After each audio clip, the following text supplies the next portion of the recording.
it's amazing how metal almost delaminates and blooms like this. It's like Truck Lagoon, sunken warships from World War II. But look at how the metal is just flaking away as it gives way to the oxidation process. Hey, Steve Miani here doing the junkyard crawl at Bernardston Auto Wrecking in Bernardstown, Massachusetts on a chilly December day. We've got to remember that the Ford Econoline was the first American forward control van, 1961, goes way back. Well, Dodge followed up in 64 with the A100, made that through 1970, but for 71 through 2003, a 33-year run, the B series van was produced. I mean, that's like 33 years. That's over twice the number of years the Fox Mustang was made. Something of a record in Detroit. Now, this one's a 1984 B150, a fairly light duty van up on its side, right here in the junkyard where the junkyard is a classroom. Well, let's dig in. Now, on most Dodge vans of this era, quiet down, Katie, dogs.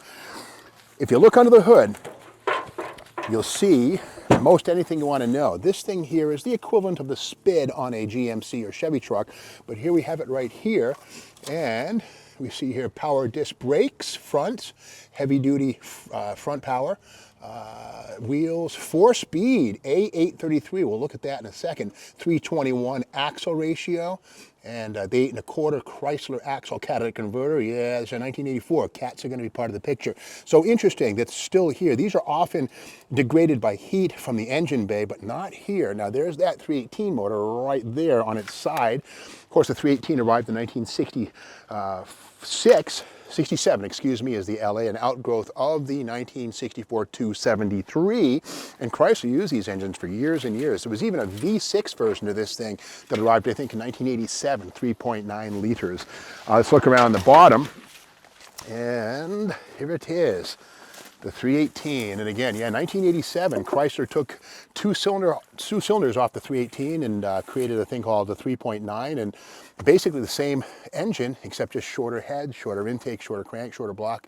Now this one again was a 4-speed, the A833 logo, and here's the hole in the floor right here with the telltale oval opening. If you know your Plymouth Roadrunners, your Dodge Challengers, anything with a 4-speed or 3-speed has that oval hole, and there's crude sheet metal screws, these self-tapping screws, but there would have been an A833 4-speed here. But here's the thing, it wouldn't have been a 4-speed, it would have been actually an overdrive.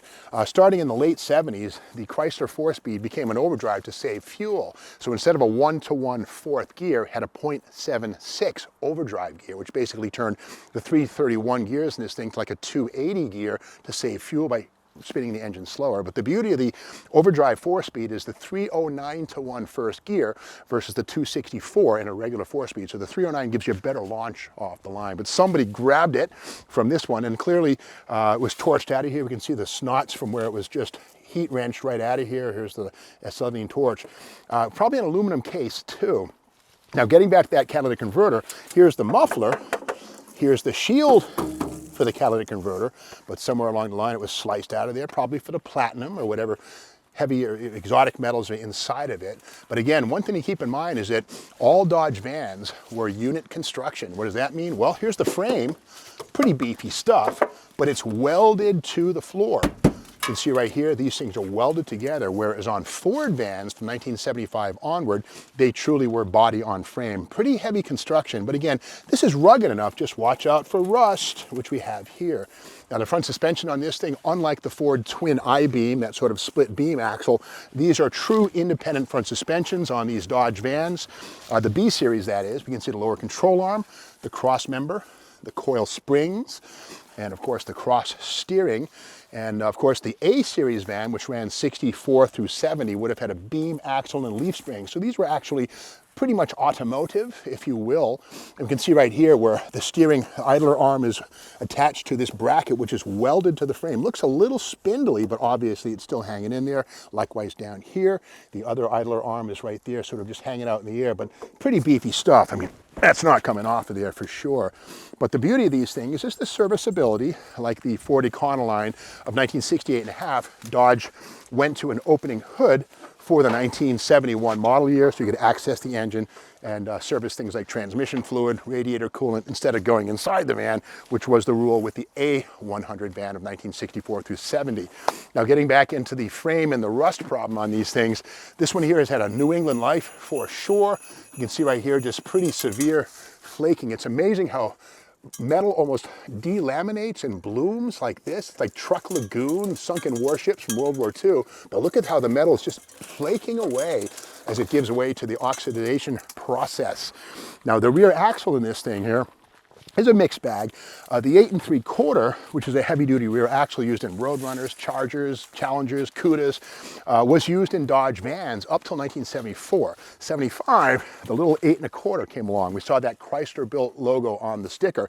Here it is. Chrysler made these axles. It's a Salisbury type axle, which means unlike the Hotchkiss, which is the 8 3/4 or a Ford 9-inch with a front loader, Salisbury's have a removable cover on the back. And we can see right here, this little tab probably had the number 321 stamped into it. It's rotted away. If we saw a secondary tag here, it would say limited slip fluid. But again, we also would have seen limited slip on the sticker under the hood. But let's take a peek. And it's kind of funny, this little rubber filler plug right here. Let's see what's going on inside here.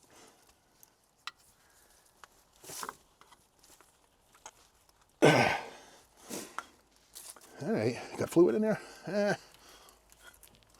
Little bit. It's all down here. It probably ran out of that wheel seal right there.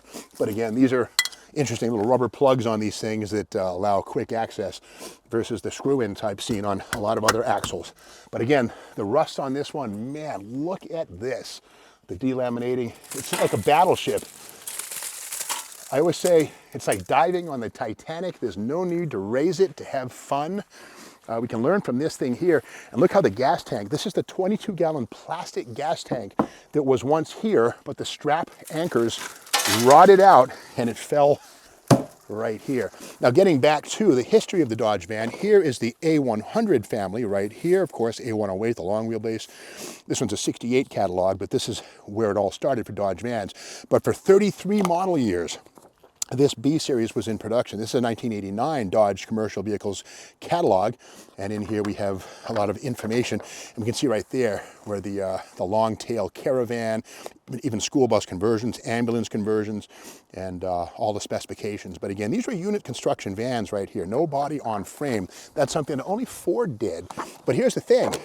Ford and Dodge were the only ones to offer big blocks. You could get a 440 powered Dodge van in the 70s, late 70s, for a couple of years. And in Ford world, you could get a 460 powered van in the 70s. Chevrolet, for whatever reasons, never unleashed the 454 or the 402 for van use. They were strictly 400, 350, 307, and 6-cylinder powered. But you get a 440 in Dodge van, not in 1984. By this point in time, the only engine was the Slant 6 or the 318. That was all you had. But something kind of cool on this one is the wheel cover right here. Now, if you know your 69 Plymouth Roadrunners, this is the same basic wheel cover. It would say Plymouth Motor Division on it, but this same cover was used right here on Chrysler and Dodge and Plymouth fleet vehicles, taxi cabs, and pickup trucks and vans. And again, that same stamping saw duty on a Hemi Roadrunner with the Plymouth logo in it, and also on something as pedestrian as this 1984 Dodge B150 van. Now, this one was born with the optional sliding, I think, no, this one actually had the opening doors like this. There was an optional sliding door that could have been had, but again, this was a work van, no windows on the sides. And you got to wonder what type of service this thing saw in its life. And okay, this doesn't want to open. But we can see right here the galvanized metal and the pop rivets. So this thing was definitely kept on the road a little bit longer. And again, in state inspection here in Massachusetts, if you have any exposed rust, you have to cover it up. So that's probably what's going on there. Rock 102, Springfield's classic rock, right there. I used to listen to Rock 102, WAQY, I think it was. Anyway, Rock 102, and of course WAF out of Worcester. So that's the story of this 1984 Dodge B150 van. 33-year model run for this family of van without major changes. A record of sorts in the American auto industry. Now, if you like this video, be sure to subscribe to the Steve Maggs YouTube channel and be sure to ring the bell so that you're made aware of the next video, which is tomorrow morning. And if you have some time to kill, we have like 300 or 400 videos that you can watch right now on the channel playlist for free. Until then, we'll see you doing the junkyard crawl.